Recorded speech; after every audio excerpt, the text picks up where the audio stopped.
শুভ সন্ধ্যা, শ্রবণ মঙ্গলম। অষ্টাদশ অধ্যায়ের আমরা একদম শেষের দিকে চলে এসেছি।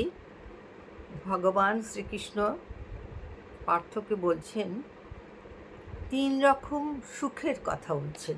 সুখ তিন রকমের আছে। তাহলে আমরা জানি কীরকম বলছেন সুখের কথা। বলছেন ভগবান, তুমি আমার কাছে ত্রিবিধ সুখের বিষয় শ্রবণ করো।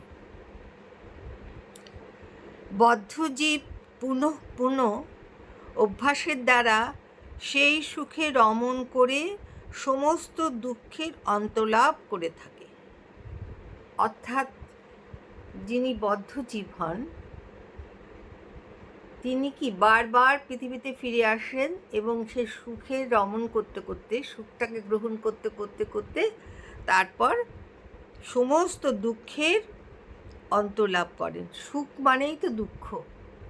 সুতরাং সে সুখ দুঃখ এগুলো আবর্তিত হতে থাকে তার জীবনে। তারপরে তিনি দুঃখের অন্তলাভ করে থাকেন। প্রথমে যে সুখ, এটি অত্যন্ত একটা সুন্দর কথা ভগবানের, যেটা আমি আমার জীবন দিয়ে বিশ্বাস করি। প্রথমে যে সুখ বিষের মতো, কিন্তু পরিণামে অমৃত তুল্য এবং আত্মনিষ্ঠ, বুদ্ধির নির্মলতা থেকে জাত, সেই সুখ সাত্ত্বিক বলে কথিত হয়। আমাদের মনুষ্য জীবনে অনেক মানুষ আছেন যাদের প্রথম জীবনটা বড় দুঃখে কাটে, যে আর পারছি না, এই দুঃখের কি আর শেষ নেই। কিন্তু প্রথম দিকে যার জীবনে বিষতুল্য, তখন ওটাকে বিষের মতো লাগে, শেষ জীবনটা হয় অমৃততুল্য। সেটাই হচ্ছে সেই সুখ সাত্ত্বিক বলে কথিত হয়। সেই সুখটা কীরকম? এই যে আমরা জীবনের দুঃখগুলো পাই, এগুলো কিন্তু আমাদের এক একটা লেসন, শিক্ষা।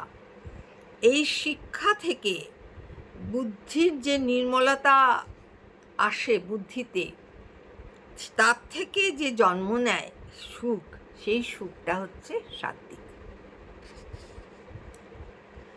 বিষয় ও ইন্দ্রিয়ের সংযোগের ফলে প্রথমে অমৃতের মতো, এখানে ভগবান আবার অন্যরকম বলছেন, অত্যন্ত বিষয় ভোগ, ইন্দ্রিয় লালসা ইত্যাদির জন্য প্রথমে মনে হচ্ছে, আমার জীবনে আর দুঃখ আসবে না, সুখই সুখ, এবং পরিণামে বিষের মতো অনুভূত হয়, সেই সুখকে রাজসিক সুখ বলে।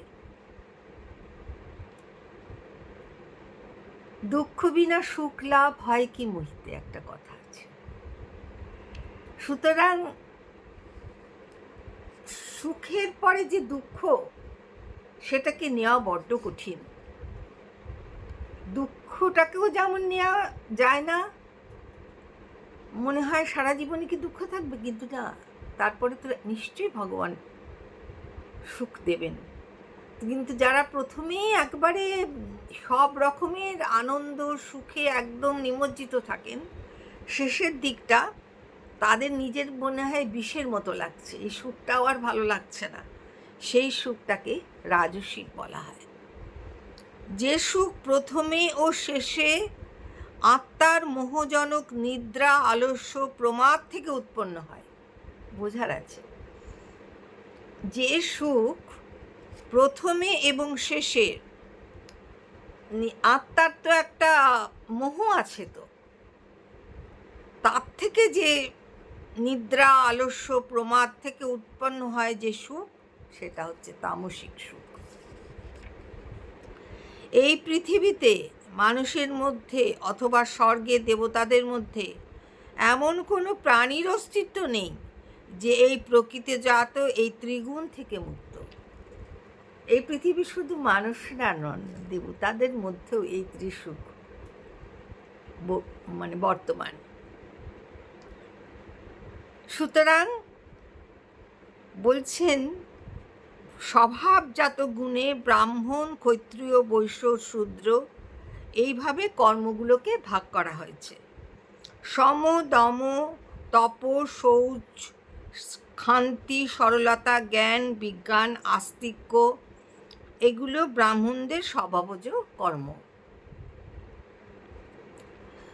শৌর্য, তেজ, ধৃতি, দক্ষতা, যুদ্ধে অপলায়ন অর্থাৎ যুদ্ধ থেকে পালিয়ে না যাওয়া, দান ও শাসন ক্ষমতা এগুলো ক্ষত্রিয়ের স্বভাবজাত ধর্ম বা কর্ম। কৃষি, গোরক্ষা, বাণিজ্য এই কয়েকটি বৈশ্যের স্বভাবজাত কর্ম এবং পরিচর্যাত্মক কর্ম শূদ্রের স্বভাবজ। শূদ্ররা মানে কি করে, পরিচারিকা বা এখানে ওইভাবে বলছে পরিচর্যাত্মক কর্ম, পরিচর্যা করা হয় এরকম সব কর্ম করে শূদ্রেরা। এবার বলছেন ভগবান, স্ব স্ব কর্মে নিরত মানুষ সিদ্ধি লাভ করে থাকে। স্বীয় কর্মে যুক্ত মানুষ যেভাবে সিদ্ধি লাভ করে তা শ্রবণ করে। এবার তিনি বলছেন যে নিজের কর্মে যুক্ত থেকে মানুষ যে যেভাবে সিদ্ধি লাভ করে সেইটা বলবেন উনি। সেটা তাহলে আমি পরের দিন বলি, তাহলে এটা পুরো শেষ হয়ে যাবে। এই শ্রবণ মঙ্গলম শ্রীমদ্ ভাগবত গীতা আমি পাঠ করছি, আপনারা বা তোমরা শুনছ। এই যে আমি যে পাঠ করছি নিশ্চয়ই আমি কিছু পুণ্য অর্জন করছি, আর তোমরা যারা শুনছো তারাও সমপরিমাণ পুণ্য অর্জন করছো। শ্রীকৃষ্ণ সকলের মঙ্গল করুন। শুভায় ভবতু।